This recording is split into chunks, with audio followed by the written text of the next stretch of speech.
I'm missing John and Raymond James. I believe John's on the phone Okay. and I'm just now messaging Raymond James. Talked to him this morning. Mike, I'm Oh. here. Oh, it is. There he is. Okay. Okay. All right. That would be everybody then.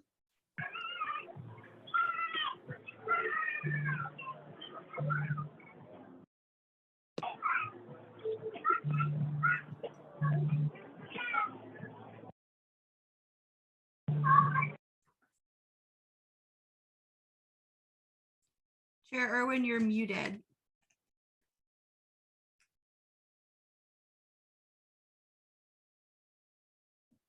Oh, Ian, can you unmute?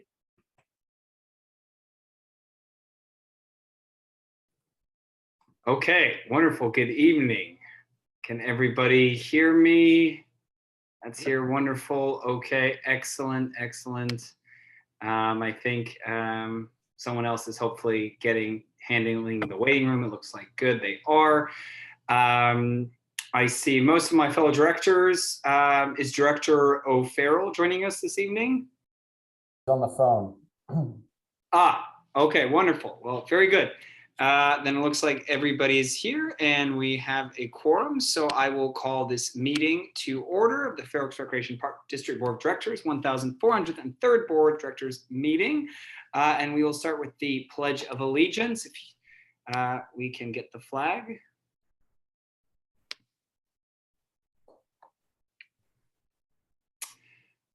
I pledge allegiance to the flag of the United States of America and to the republic for which it stands, one nation, under God, indivisible, with liberty and justice for all. Wonderful. Excellent. Then if I can have roll call, please. Yes, Chair Irwin. Here. Vice Chair Mounts. Here. Director Carhart. Here. Director O'Farrell. Here. Director Tamani. Here. All present. Wonderful. Then it looks like we may have a presentation or recognition. Yes, we have the presentation of the Rachel Ann Gray Scholarship winners. Wonderful. Who'd like to take that away? I apologize, working on getting unmuted. Hello, Board of Directors. My name is Mary Catolica. I am a Recreation Coordinator for the Fair Oaks Recreation and Park District. I'm also the advisor for the Fair Oaks Youth Advisory Board.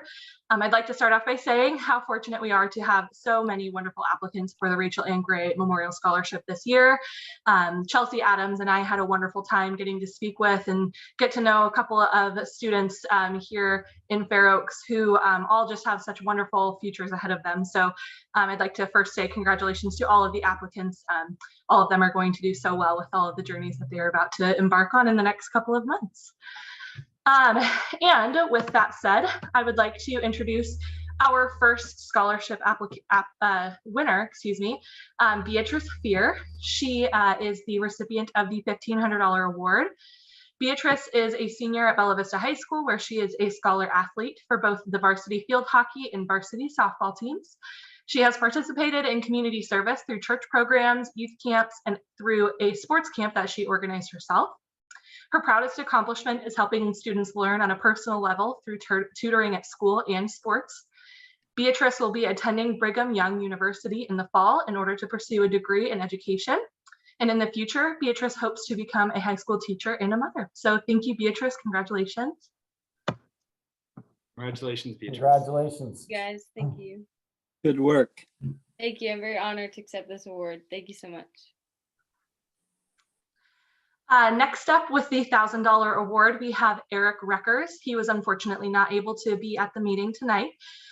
Eric is currently a senior at Bella Vista High School as well. He's lived in Fair Oaks all of his life with his parents, Steve and Dana, older brother Michael, older sister Veronica, and younger sister Ava, who I would all like to point out have been or are currently in FOIAB. So all 4 siblings, which is really great. Eric has been an active member in many activities in school and in the community. However, one of his greatest accomplishments that he has been proud of is that he has been a FOIAB member since the 6th grade. After graduation, Eric plans to pursue a Bachelor's of Science in nursing and ultimately hopes to become a registered nurse. Eric is incredibly honored to receive this scholarship as it means so much to the Fair Oaks community. So congratulations to Eric. Next up, we have Kathleen Huynh with the $500 award. Kathleen currently attends Bella Vista High School and plans on attending UC Irvine in the fall of 2022. And she hopes to be studying business administration. An accomplishment that she is proud to share is that she is on track to graduate high school, given that many of her family members have not finished school past the 7th grade. And additionally, she's proud to have held presidential positions for 3 consecutive years in the student government program, and she is completing her senior year as student body president. So congratulations, Kathleen. Congratulations. So honored. Thank you. Congratulations. Next up, we have Michael Maslianka with another $500 award. Michael is a senior at Del Campo High School, and he has not made a definite college decision yet, but his top choices are UC Berkeley and UC Santa Cruz. Michael plans to study environmental sciences on the pre-med track with the goal of becoming a medical doctor. And he is also a first-generation college student and a second-generation immigrant. So congratulations, Michael. Thank you so much. Next up with our $250 awards, we have Kyle Dinnan. Kyle is a senior at Bella Vista High School who plans to study agricultural business at Cal State University. He has been an active member of the Fair Oaks Youth Advisory Board for the past 3 years, and he's currently serving his 2nd year in a leadership position. This year, Kyle has had 2 captain roles, one on the cross-country team and the other on the track team. And he has enjoyed his time mentoring younger athletes, and he looks forward to continuing to do so in the future. So congratulations to Kyle. Congrats. Congratulations. Thank you. Good work. And finally, we have Leah Adams with another $250 award. Leah currently attends Bella Vista High School, and she is planning on attending a 4-year university to study nursing. Leah has played soccer for all 4 years of high school, and she's been a captain for 3 of those years. And something that Leah is proud to have accomplished is that she's been able to maintain straight A's all throughout high school. So congratulations to Leah. Great job, Leah. Thank you so much. I really appreciate it.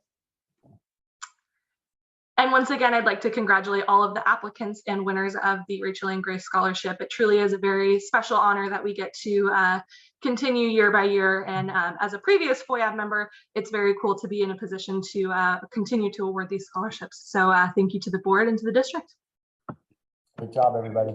Congratulations. You all put me to shame. I don't think I would have won an award based on all of your accomplishments. So thank you for joining us, and we're so honored that you could accept. So thank you guys for being with us. And Mary, thank you for showcasing these wonderful young adults. Thank you, guys.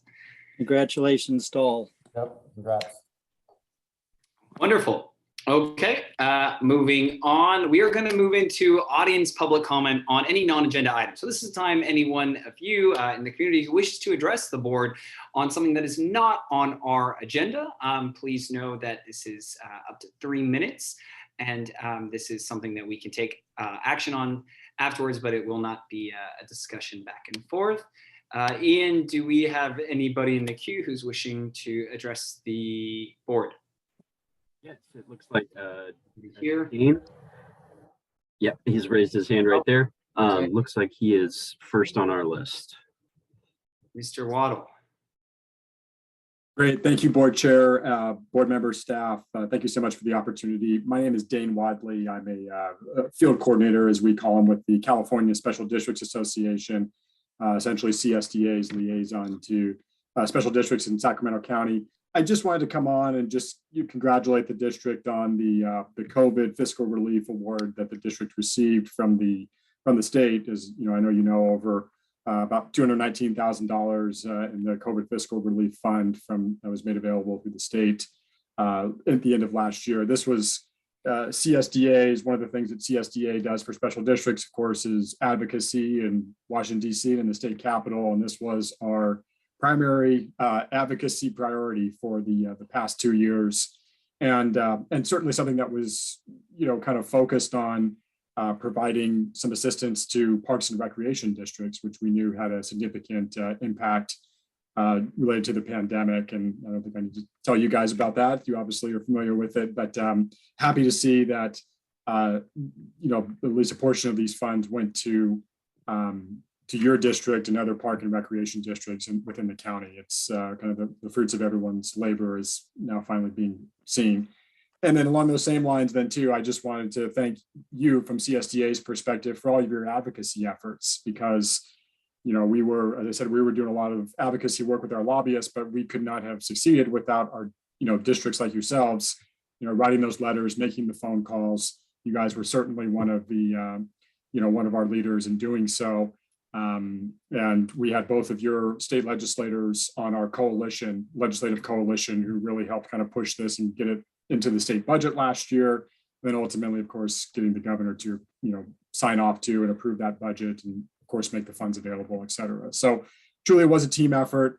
Appreciate all you guys' work on that. Congratulations. And then just thank you as well too. I know the district recently became a member of CSDA. So we look forward to having even more of a relationship with you guys going forward. And I'll certainly be in touch as other things come up throughout this year and certainly in the future. And look forward to being your primary point of contact going forward for all things CSDA and anything that we can help you out with. So thank you so much for your time. Thank you so much, Mr. Wadley. Thank you. Okay, anyone else? I think we said if you do have a comment to raise your hand, or perhaps anybody else that we see. Ian? Nope, doesn't look like it. That would be it. Wonderful. Then I'm going to close public comment. We're going to move on to the consent calendar. Do I have a motion to approve the consent calendar? Motion to approve. So moved. Is there a second? I'll second. Okay, I have a motion and a second. Is there any other further discussion? Okay. I had a quick question. Is the resolution to extend the virtual meetings, is that part of our consent calendar or consent documents? Or was that an agenda item, Jen? It's part of the consent. This is you've done this for the last 3 months, I think, and it's just, it's ongoing in case you want to have virtual meetings. This will give you the ability to do so. It's not saying that we're definitely going to do that. Okay. I just wanted, because I saw today, I think it was in today's news, that we're no longer required to. Okay, that's fine. Okay. Wonderful. All those in favor? Aye. Opposed? Ayes have it. Wonderful. Moving on to item 8.1, FOIA monthly report. Rachel. Perfect. Hi, everyone. I'm Rachel Lee, Chair of the Fair Oaks Youth Advisory Board. First off, I want to congratulate all of the Rachel Ann Gray Memorial Scholarship winners. As you know, Rachel had a huge impact in our community, especially as a valued member of the Fair Oaks Youth Advisory Board. So I and FOIA want to congratulate all the recipients for their dedication and commitment for the community. Moving on into our monthly meeting. Our group hopes to set some new visions and projects approaching into the next term. We're evaluating our core goals to foster leadership skills and provide programs and events that benefit the community. This year has been a very uncertain year, so we've been very service-oriented. We're continuously working alongside the Orangeville Food Bank Farm, and Grange. But next term, we hope to continue this while working with various other groups and coming up with new ideas and forums that address making the community a healthier and safer space for children, youth, and their families. We also have started preparing and discussing ideas for next term. As of right now, FOIAB is coming up with a project, and hopefully that can be proposed soon and eventually shared with the board sometime in the next few months and even next month if possible. And we're also getting ready for our Easter extravaganza in preparation for our adult egg hunt in April. So we're really looking forward to that. And if anyone would like to follow our Instagram, if you're not already, it's at InstaFOIAB, no spaces. There you'll find new updates and information and even get in contact with us from the general public. And that's about it. Are there any questions? None from me. Looks good. Awesome. Thank you, Rachel. Wonderful. Okay. And moving to 8.2, discussion possible action regarding issuance of a request for proposal RFP for public-private partnership. Mike, I think you're going to take that away. Yeah, I'm going to let Katie Koss take care of this Ah. and answer questions as well if needed. Katie. I think we'll officially call it a tag team effort, but for the good evening, Board of Directors and Community of Fair Oaks. My name is Katie Koss. I'm the Recreation Superintendent for the district. This is quite a new request that the board hasn't seen maybe ever, but definitely not in a long time. The request this evening is a two-part request. One is just asking that the board halt any serious discussions on the sale of cell tower leases, which I'll explain a bit more throughout the report. Temporarily to allow staff to investigate the options of replacing the revenue received from cell tower leases with other earned revenue options. Part two is to authorize the execution of a request for proposal to investigate possible public-private partnership options for the old library building site and the McMillan Center site at Fair Oaks Park. Just a little bit of background. At the December 15th Board of Directors meeting, there was a proposal to purchase property for a new office building that was technically rejected and directed. Staff was directed to return with information on selling the cell tower leases. For reference, we have 2 cell tower leases currently at the district. They are located at Miller Park. Following the December meeting on January 19th Board of Directors meeting, the board concluded not to pursue the sale until additional information on how we as a district can replace the revenue or even a portion of the revenue from those cell tower leases prior to the sale being seriously considered.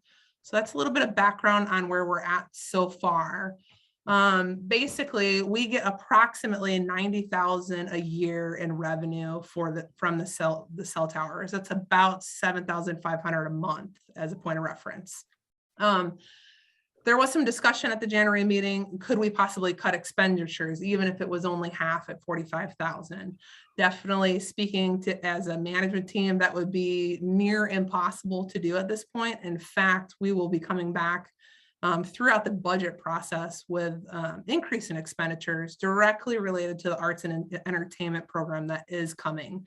The board has approved a proposal by AMS guiding principles on that arts and entertainment program moving forward. And with that, we will need to have a staff member and some work done on building that program up for the completion of construction in the village, which I'm sure you'll hear a lot about over the next few months.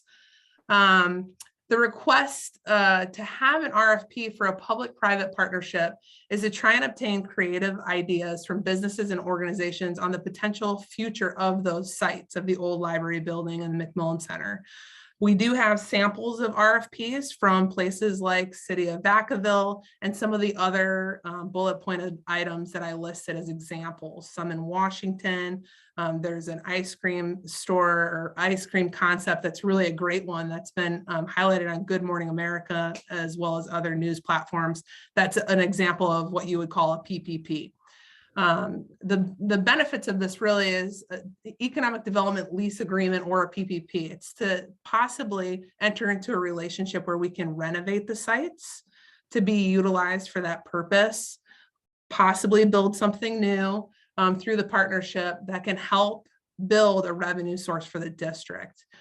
It really does relate to, we're going to have a tool or a resource that we can use to build that revenue. And that's where that creative source comes in. And I'll speak a little bit about some of those examples in a second. Ideally, with the goal of increasing revenue and decreasing expenditures for the district through the partnership or lease agreement process.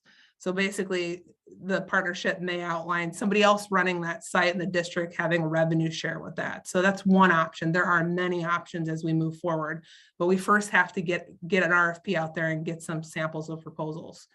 I did list the objectives, which I just will highlight briefly, to provide high quality entertainment and retail options, get some optimal balance of risk allocation between the district and the private partner, identify new revenue streams, which I've already mentioned, renovate, which I've already mentioned, and create job opportunities as always as a positive for any community that you live in. And just as a reference, PPPs have a solid track record of on-time revenue building and on-time budget delivery.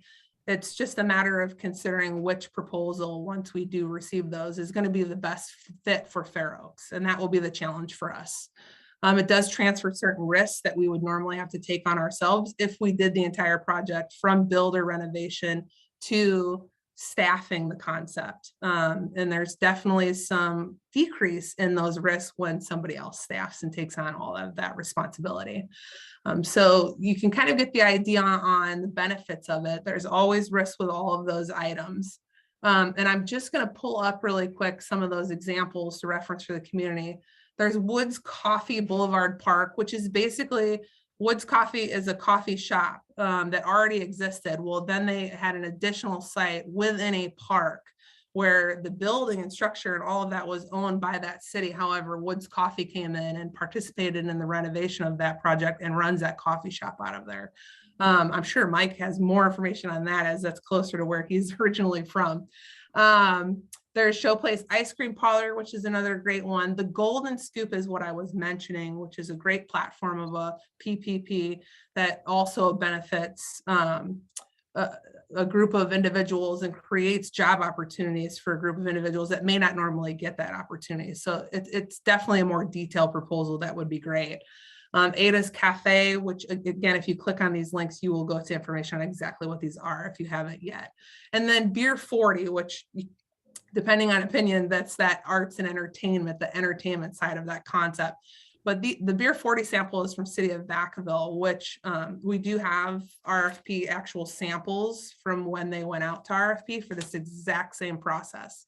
And basically it was a site, a property owned by that city that they had done nothing with. And the goal was to go out for an RFP for a PPP and actually get someone that can help build something. And they actually had a multi-part RFP process for multiple sites outlined in the RFP. So not just one site, multiple sites, where they were looking at proposals to how to really rejuvenate and bring business into that vacant land, essentially. And one of those examples is creating a hookup. I probably could explain this better, but a location where you've got hookups for food trucks, you've got the right bathroom facilities that are new, whether drop in or you build out. That basically different food trucks come in. There's an existing location for beer sales that can be different breweries that rotate in and out. And you come and you have live music, different food trucks, and beer sales at that location. And it was very vibrant until COVID hit. And so they're starting to open. And actually, I think we're going to try and visit them this weekend. So that's kind of some samples of what we're looking at and hoping to get proposals for. Financial analysis in terms of just the cost to the district, aside from staff time going out to RFP and seeking proposals, is not a significant cost to the district. The cost to the district will come when we do provide proposals and discuss with the board and then discuss the sale of the cell towers, which is outlined in the board report. And additionally, staff time as we execute, hopefully, at least one of those proposals. So that's the general idea of that. And I'm sure, Mike, you have something to add. Yeah, just a little bit. How the cell tower thing plays into this, it gives us the fluidity to be able to participate fiscally and not just with a facility. Our two facilities that we're looking at are obviously aged and have some challenges. Those are not necessarily something that most private ventures would jump into and go, oh boy, we'd love to renovate your facility like that. They would participate in that renovation if that's the case. And that's where that cell money would come in for, is that possibility of a renovation, depending on the proposals, of course. And the information from a financial analysis is looking at from those proposals, what could we generate from a PPP or a lease agreement concept, right, where we're bringing in revenue and not having to actually staff and supply those locations. So can I ask you a question? Yeah, so the idea is that by having somebody else utilize this, not only will there be some improvements made, but we'll generate at least the 90,000 a year that we're losing. That would be the goal, and I would believe we would come up with a proposal where I don't know that we would say right out the bat the first year we would fill that full 90. But I know at a previous board meeting, even just looking at, could we get to where we're bringing in half and grow that program? But eventually we're looking to get there. Now, we lose the use of those facilities, correct? If somebody else goes in there, but presumably the people that go in there provide something of recreational value or support to the activities we have going on. Two-part answer to that is that we would not necessarily lose the use of it depending on what it ends up becoming. So that's kind of all up in the air. That question, I couldn't say a definitive yes or no, because that could all be outlined in our agreement or our partnership agreement, whatever that ends up being. But yes, it's absolutely to replace that revenue for that site. So that is the goal of it. If I answered your question, Director Carhart. Yeah, and the cost of going out to the RFP, they make their money off of bringing in some private partners, or do we pay them for this exercise? No, we don't pay them for this exercise. Go ahead, Mike. I'm sorry. Oh, yeah, we're putting the RFP out ourselves. So it's going out of our staff time. So, but we don't have to pay the company that responds money to do this search. No. They get that from the clients that they bring in. It's basically just thinking of it like this, Ralph. It's just basically if there was a business in Sacramento that was looking for a site to run a restaurant or a beer garden or whatever it might be that might fit for us, and it has to fit for us as well. They're looking for a site to do that. We're looking for renovations and an added benefit to our community. Like, they're going to come in and decide that's going to be in our agreement. Okay, are we both contributing to the renovation? And how does that then translate to the lease amount each month after that? So how many years does that go for? How do we make our money back and keep bringing in revenue? Now, you know, at Cesar Chavez Park in downtown Sacramento, they converted the old restrooms to a sort of a coffee shop restaurant thing. That's the kind of idea. Or like Tavern on the Green in Central Park, something where people would have a venue for dining or eating ice cream or having a drink or something. That's absolutely correct. Okay. Interesting. Katie, is there anything else in the presentation that we should know about? There is not at this time, no. Wonderful. Okay, I'll just go down, see if any directors have any questions besides Director Carhart. Okay, so what would it be? Director Tamani, do you have any questions for staff? I do not. I really like this idea. I'd like to see, like, you know, when you put it off, what we get back. I think that sounds great. Wonderful. Great, Director Mounts. Yeah, I mean, I don't oppose the idea. It sounds very interesting. I'd be interested in seeing if possible, like how some of these other partnerships that you cited were laid out and what kind of revenue was going to the Parks District and what the costs associated, you know, just as a basic outline. But I don't have any problems with the concept at this point. Great. Okay. And Director Farrell. Oh, at the moment you're muted. Let's see if I can unmute you. There we are. Director O'Farrell? Yes, Director Irwin. I apologize, I'm not there. I shared some comments with Mike today, and I support the idea of going out for the PPP. My concern is that I don't want to jeopardize any of the businesses in the village, but I support the idea of going out for some kind of an quote unquote industrial arts program, a la American River College, where they teach cooking or they teach, you know, some other stuff that would be applicable to furthering their own educations, but also particularly with respect to the McMillan Center. I will vote yes for the, you know, for the proposal. Okay, awesome, great. Thank you. Wonderful. Do we have any public comments on this matter? I'll open that up. Anyone wishing to speak on this? Ian, do we have anyone? Okay, very good. Then just, I think I've heard from most of the directors, but I'll just again go down the board, see if anybody has any other thoughts they want to share with the board. Director Carhart, was there anything else you wanted to say? No, it looks good to me. In fact, if nobody else has anything, I'd make a motion. Okay, well, why don't you go ahead and make the motion?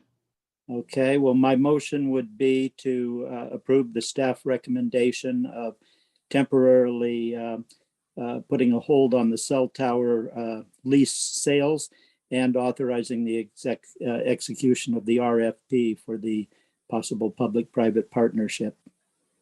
Great. Is there a second? I'll second. Okay, there's a motion and a second. Is there any further discussion? Okay, all those in favor? Aye. Aye. Aye. Any opposed? The ayes have it. Motion approved. Thank you very much. Thank you, Katie. Thank Thanks, you. Katie. You're welcome. Okay, excellent. Then let's move on to 8.3, fiscal year 21-22 mid-year budget update. All right, thank you, board and members of the public. My name is Jennifer Larkin. I'm the Administrative Services Manager here, and this is the review of our fiscal year 2021-2022 budget.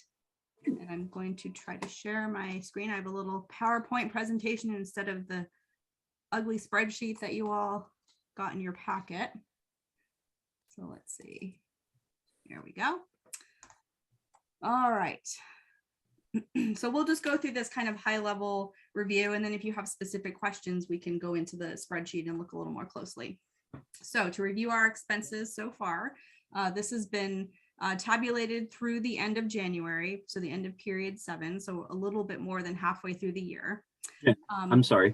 Yep. We're not seeing anything. Oh, Yeah, you're not? Nope. Okay. Well, let's see what I did wrong here. There we go. Okay. All right, now let me start this over. Okay, there we go. There. All right, so first we'll look at our expenses and we'll start with salaries and benefits. For this fiscal year, we budgeted almost $2 million for personnel costs overall. We have spent just a little over $1 million of that. So we're about 55% spent for the year. If you come down here and you look at our prior fiscal year comparison, you'll see that we're right in the range of where we normally are this time of year. So no concerns, no unanticipated expenditures. And as we look towards the end of this fiscal year, again, we don't see any significant savings on the horizon. That usually only happens if we lose a staff person, but we also will probably be right on budget or maybe just slightly under budget for that item. Okay. Oops. Okay. So the next category is our services and supplies. Those are all the other things that we spend money on. And we budgeted a little over $1 million, $1.1 million on all of our different things that we purchased throughout the year. We have so far spent $582,000 of that. That's about 52%. Again, that's right on sort of where we would normally think that we would be this time of year. If we look back at our prior fiscal years, we are right in the same range. Not sure what happened in 2017, 2018. I don't remember that far back, but apparently we weren't spending a lot of money that year. But overall, you know, we are right where we should be. All of our programs and events have been running. We expect that to continue. So we do anticipate spending all of the money that we budgeted this year on those items. If we do have significant savings, we will of course let you know that towards the end of the year. Our capital expenditures. So this year you budgeted a little over $800,000 for capital projects, and I'm listing those for you here. The dog park shade structure, the district office kind of renovation that we're doing, a pavilion project at Miller Park, and the leftover costs of String Park. So we still have some costs that we are going to be paying for that. That was actually reallocated from last year. Of these different projects, the one that we've done the most work on is the district office renovation. We've spent about $23,000 of that item. Part of it was on upgraded electrical, part of it was on a new HVAC, and then $300. Oops, sorry, $300 for a. I'm going too fast. Sorry, guys. A shade structure. I believe it might have been for the bike park at Phoenix Park. Any money that we don't expend this year will be rolled over into next year's capital budget, or the projects will change. You'll make that decision in March when we bring you the new capital proposal for next fiscal year. So now for our revenue, our special assessments, those are our assessment districts. We have 3 of them. We budgeted to collect 678,000. So far, we've collected 395,000. That's about, oops, that's a terrible little mistake there. 58% collected for the year. And I also didn't change this number, but if you look back over prior fiscal years, you'll see that that's about what we've normally collected this time of year. This number should actually be 58%, not 52%. And same for our property taxes. So we budgeted a little over 2 million. We've collected a little over 1 million, 57% collected. If you look back at prior fiscal years, we're right where we should be on target for this year. And then finally, the last category, oh no, there's 2 more, sorry.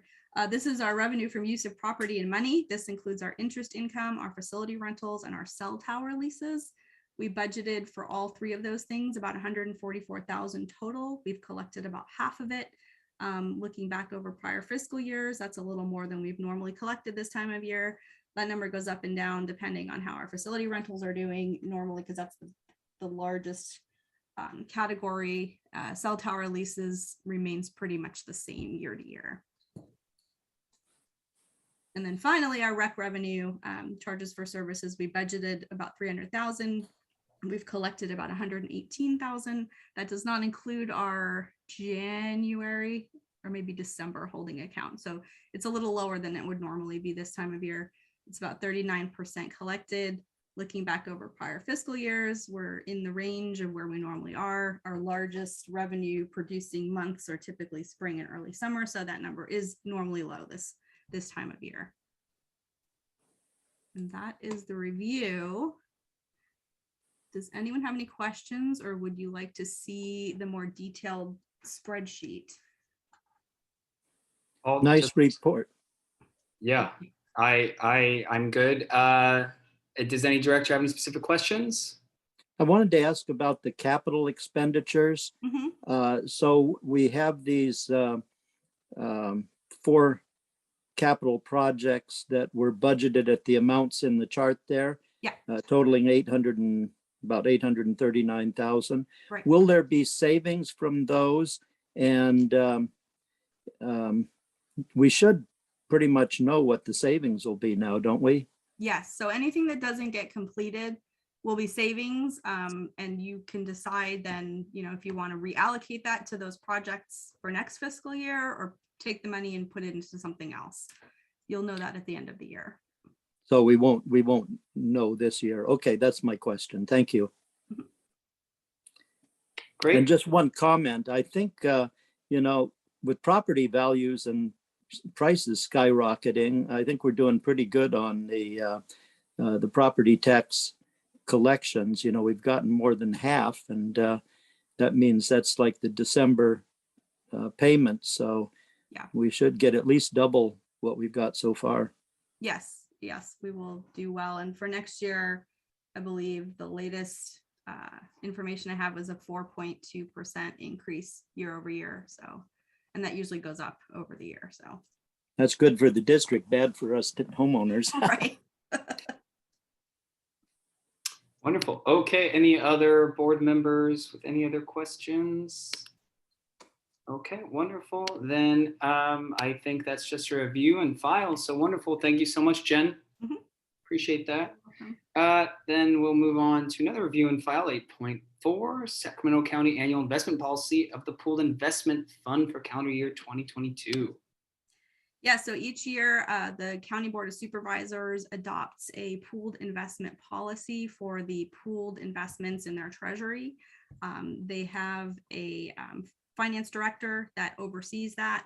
They each year go through their policy, make any updates. nothing really significant this year that they have changed, other than they eliminated some redundancy to reporting requirements, and then they increased the annual limit on gifts and gratuities for their investment staff to $520, which does not affect us. The report itself is very interesting to read. It kind of gives the overview of how they can invest, what they can invest in, what they can't invest in. So I recommend, if you haven't read it, it's kind of interesting. And they ask that our board review it, and that's it, I guess. So is this the group that Brandon Rose used to be on? Yes. And we don't have a representative now on the we do not. committee. Okay. Okay. Any other questions? Okay, great. Then we'll move on to 8.5, discussion possible action on approval of agreement with Fair Oaks Water District for the relocation of water line and location of new well site. Thank you. Yes.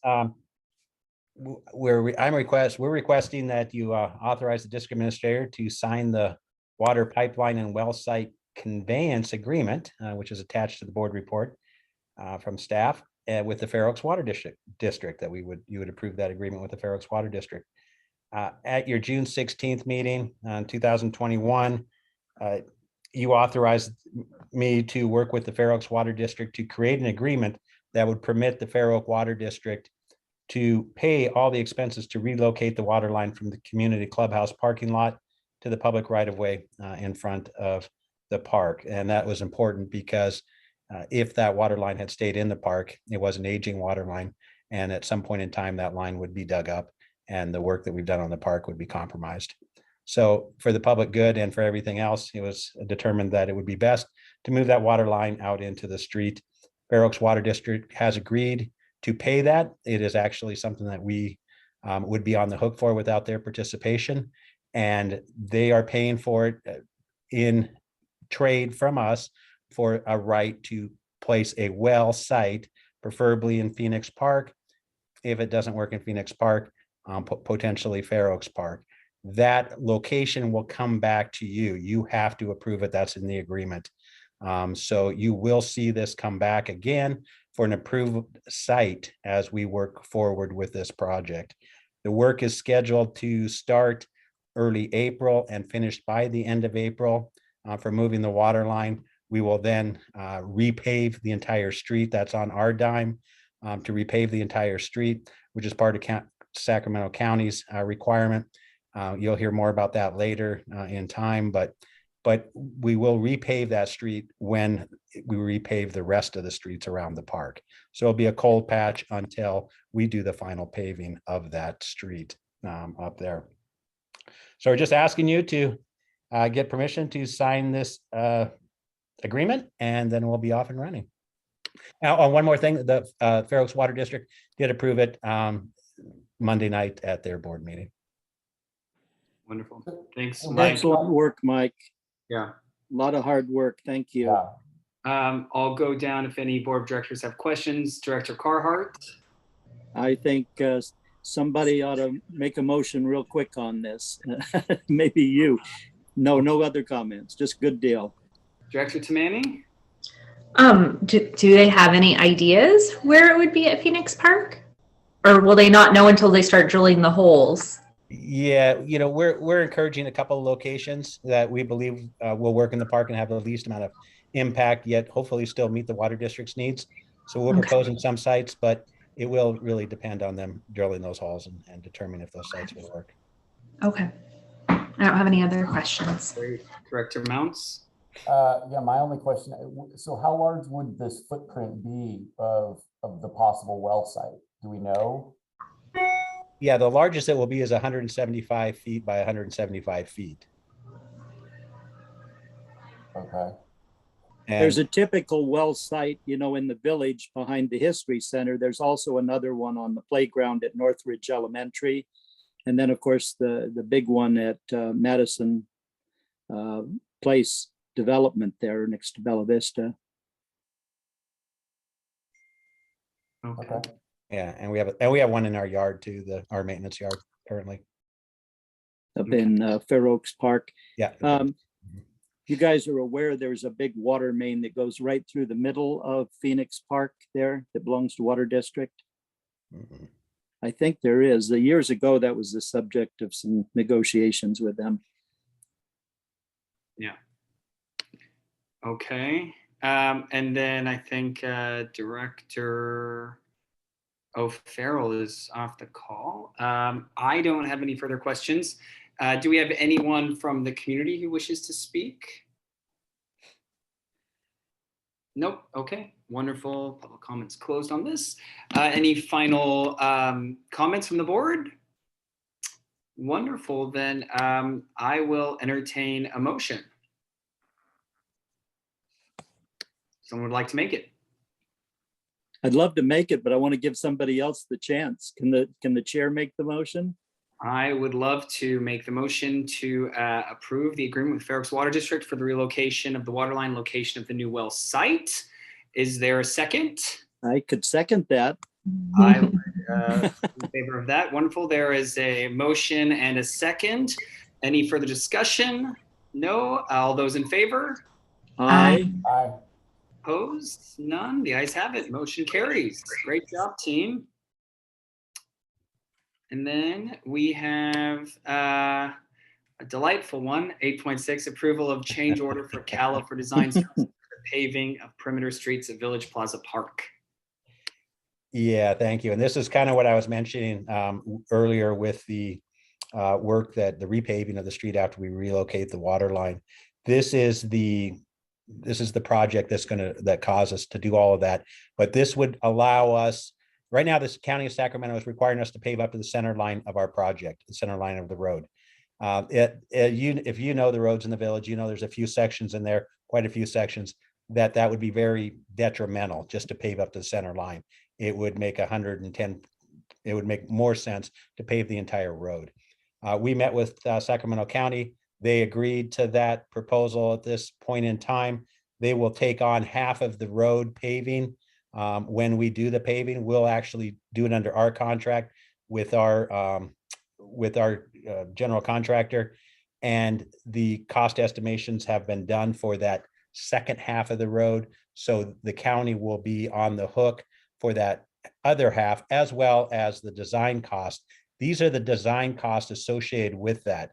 So that's an additional cost that we had that we'll have to expend to cover the design and also the estimating cost and all the things like that make this project go forward. We've got stormwater issues, you've got curbing issues, you got all kinds of things that have to be incorporated into the full scale of our project to make this work. So it makes sense for it to fall under us and then the county to reimburse us. And at this point in time, that is the county has agreed to that. We are working on getting that in writing from the county.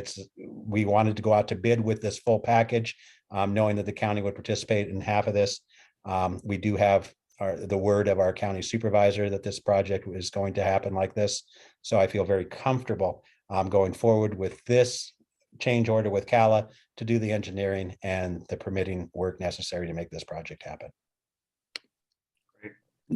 Mike, Cala is aware of the special artwork and crosswalks at California and Fair Oaks Boulevard, and they'll blend that without,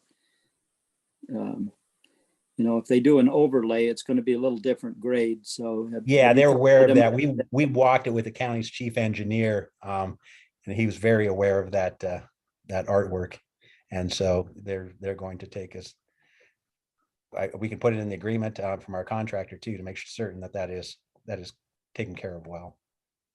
So, okay. Any other board members have any questions on this item? Nope. Any public comment? Okay, wonderful. Then I'll entertain a motion. I'll make the motion to approve the change order for Cala for design services for paving of the perimeter streets of Village and Plaza Park. There's a motion. I will second that. All those in favor? Aye. Great. The ayes have it. Motion approved. Thank you on that, Mike. Wonderful. Then we're going to move into items from Board of Directors. Going down the line, Director Carhart, anything to report? I don't have anything to report. I wanted to ask Mike if the String Park sign is finished yet, or That's Katie, still or on anybody. schedule to finish the end of February. Okay.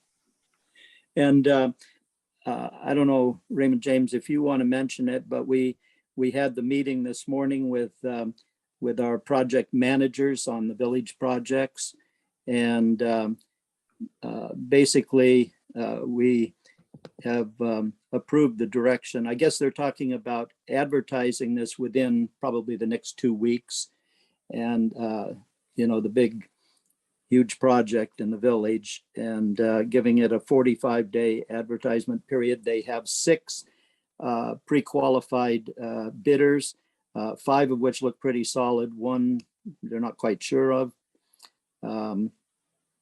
Anything more I'm missing, Raymond James? Nope. I think you got it. Okay. That's it for me. Okay, wonderful. Director Tamani. I was wondering if if there was an update on La Vista. I'm working on it. Hold on a second. All right. Yeah, I do have a little bit. I'll give him my report if that's all right. Okay. And then the other question I had, I know back in, I think it was December, when we talked about what to do with this was related to La Vista, but what to do with the dirt pile. And we talked about perhaps doing the perimeter trail around Phoenix Park. And I know we had tabled that discussion. I'd like us to, at some point in the future, talk about if we don't want to do a perimeter bike trail at Phoenix, if people would be open to the idea of doing a perimeter trail at maybe one of the other parks, like Bannister or Montview, maybe one of our parks that is not. Miller, I think, would be off the table. We talked about that, but just kind of wanted to put that idea back out there. So that's all. Mike, maybe you'll address in your report what's going on with the county about Sailor Bar. I wasn't planning on that. I don't have much. Okay. Well, that's still alive, that idea. Oh, okay. I don't have anything else. Okay. Wonderful. Director Mounts. Yeah, well, I was just going to comment on the La Vista. So Belinda brought that up for me. So I guess we'll hear a little bit more about that in a second. Yeah, I just did want to revisit the whole, we did discuss in our last meeting, having some sort of topographical map of Sailor Bar that we can just sort of visualize what the sort of concept would look like. I know we've been still in communication with Rich Desmond, and I know I certainly am very interested in that concept to see if it's even feasible, but we'd love to just sort of see a layout of that property and what we could possibly do with it. I have to apologize. I might have missed that at the last meeting. It is on my task list, but I will move it up my task list to get it done prior to the next meeting. Yeah, just a simple layout, just so we can sort of visualize it and a few of us can get together. Other than that, as far as the perimeter bike park, if, to share Belinda's comment on Phoenix, I do think it would be interesting to see concepts for, I think it'd be potentially good for like Fair Oaks Park. Montview, probably not so much, in my opinion, just because it's really sort of hilly and not a lot of space there, but Bannister could also be interesting. So I'd support looking at something like that too. Great. That's all I got. Okay, wonderful. I do not have anything other than that. That's not going to be brought up with staff. So with that, I will hand it off to staff. All right, and I will turn it right over to Sean there, and he has some information he wants to share.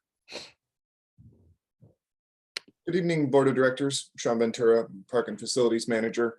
I just wanted to give you a quick update on a program we took part in recently.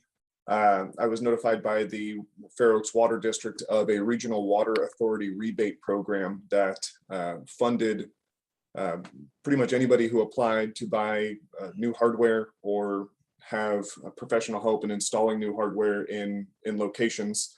Didn't have to just be parks, but I applied for the program and we have been approved for 4 new controllers, some modems to allow them to communicate remotely. It's a total savings for the district of $17,730 of equipment that they'll be funding for us. The good news is, apart from just that, they've decided rather than make it a rebate program where we buy the equipment and they refund us money, they're just going to be billed directly. So I'm working on getting that moving forward right now. We're just now getting the parts ordered. The only excuse me, the only cost to us will be paying for an ongoing data plan to manage that remote communication. It's not only going to save us a bunch of money for the equipment, but just uncountable hours of staff time having to go out to the park. I'm sure you've all been to Phoenix Park. It's 30 acres of irrigated turf. So having to walk that on several times a week, if not daily basis during the summer to check for leaks, to make sure that the water's running the appropriate times, to make sure everything's going well. We'll save money there. I'm hoping that at the bare minimum, we see a 12% reduction in water usage as well, which should save us thousands of dollars a year. The new controllers we're getting will be able to coordinate with the CMOS weather station there in the park, and it should be able to shut itself down if there's any major leaks, like mainline leaks and something like that. And also we'll be able to coordinate with that weather station. So when it's raining, we won't still irrigate, which has been a problem with the park. Raining in the middle of the night, you can't get anybody out there to shut something off. It's going to just save us money. We're going to look a lot better to the public and at a bare minimum of cost to us. That's it. Excellent. Great job. Can I ask a question, Sean? Of course. A couple of questions, actually. Do we still have that old CalSense system, or has that all been replaced over the years? We're still working off the CalSense ET2000Es, which are no longer supported. They're outdated. We decided that we're going to continue with CalSense systems, but we're going with their modern systems and their modern communication methods. So what we're getting through your endeavors here, what percentage of our controllers out there and at what parks will this cover? So the program is supposed to only cover $15,000 maximum of equipment. They're giving us a little bit of a benefit by covering 17,000 of it. It will cover the entirety of Phoenix Park. So the entire 30 acres of turf will be controlled by these new up-to-date clocks. We're hoping to still utilize some of those older clocks to replace some of the controllers we have in other parks that are from the 70s. So it's just kind of going to be a trickle down, I guess, pun intended on that one, to our other parks, and hopefully we'll still see water savings elsewhere as well. Well, good work on that. Thank you. Thanks. Awesome. That's great, Sean. Thank you for applying. Good job. Katie, I just want to check in with you to see if you had anything. You're still on. There you are. I do not have anything. It would be a hard act to follow. I do not have a rooster, so. Thank you. And then Jen, I believe you have something. I do, just quickly.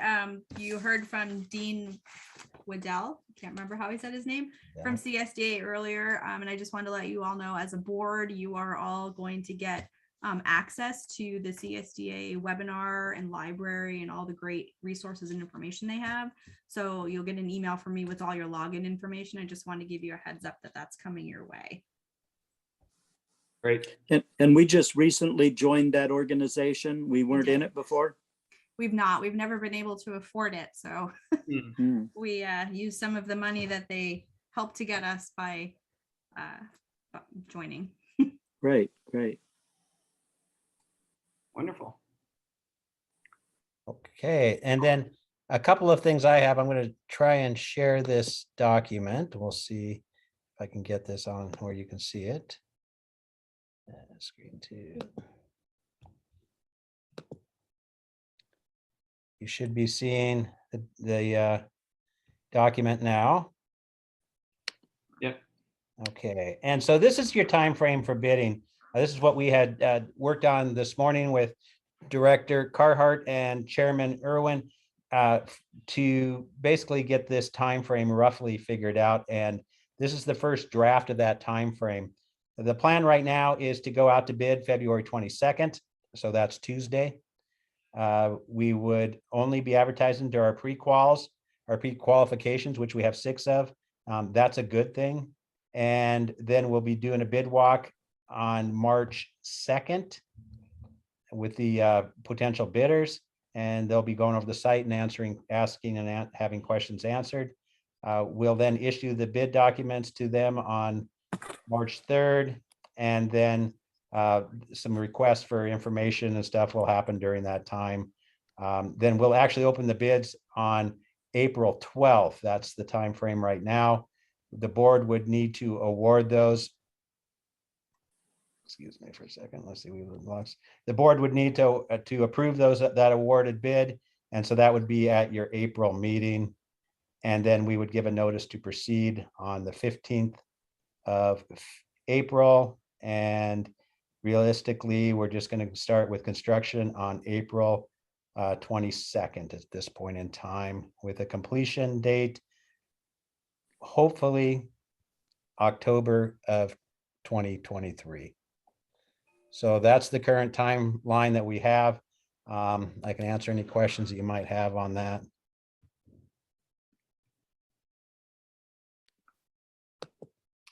Okay, I'm not hearing anything. Yeah, Mike, I wanted to ask you some questions. My darn clock is dinging right now, so you'll have to tolerate that. It's been suggested that we get this information out to the community, which has been sitting on pins and needles doing this. I've had numerous requests that when we get this, could that be whatever, posted in the village, in the park, or put in the newspaper or something once we get started to show the progress to the community as a whole. Can we make sure that that happens, that we publicize this? Because there's been so much concern that nothing has happened for the last year and a half, you know, and I understand the reasons, but this is good news for everybody. And I hope we have a public relations effort to share that. You bet. You bet we can do that. I do want to confirm, you know, once we put it in this isn't public domain right now. Right. But as I mentioned at the start of this, it's the best draft we have at this point in time. Right. And so I'm afraid I don't mind putting it out there. I just, as it firms up, I mean, okay, as we're a little more solid, I don't expect it immediately, but as soon as we know our schedule and we know it's gone out to bid, let's get that word out to everybody. Okay. Yeah. And the big moving target date is actually releasing the bids. Those are scheduled to be released on the 22nd. We can say even after we release the bids that, you know, it's 40 days before we open them. You know, so we've got time after the release of the bids. Those dates will be set then. They have to be set. So we'll have a confirmed date the moment we send the bids out. So if that works, I'll go ahead and do it then if that works. That's great. Okay. And the only surprise to the community would be if our bids come in bad. That was the other piece I wanted to kind of bring up, that just in case they come in high, I'm a little afraid, but that's life, you know, that's something we have to deal with. Yeah. We ought to advertise the fact that our engineers and architects have done a really good job of updating their estimates, but this is a strange economy. So. Yep, exactly right. All right. And then there was a question, if there's no other questions on the timeline. Nope. Okay, then the draft of the La Vista agreement, we received that back from the school district on February 10th. I emailed it immediately to our attorney for reviews. And staff is currently reviewing it right now. And internally, we have a few concerns. It's more logistical concerns, how long the lease will be, some of the maintenance issues, things like that. They're not necessarily legal issues, they're more terms. I believe we'll be able to get through those terms with them. I don't think they're going to be too extreme. We're doing this simultaneously as the attorney's reviewing it for substance, which is important. And then those terms, those are really operational terms. And then this will be coming back over to you. We've made a huge step just last week on this by getting this thing back from the school district and getting it to our attorney, and then having staff review it. So I know staff has spent time on it already, and we're looking forward to getting this thing signed and moved forward. So anyway, that's where we're at with it right now. I anticipate by the end of this month to be able to send those terms and the revised back to the school, so we can begin discussions on those terms that are a little bit in conflict at this point in time. Great. And that's all I have on that. Okay. Awesome. Any questions from board members for staff? No? Great. Okay, everybody. Well, then I will adjourn this meeting to our next regular meeting, and thank you all for your time, and happy Wednesday. Motion to adjourn to March 16th meeting. So moved. Is there a second? I'll second that. All those in favor? Aye. Wonderful. Thank you, everybody. Have a beautiful night. Cheers, Good night. everybody. Thank Bye. you. Good night.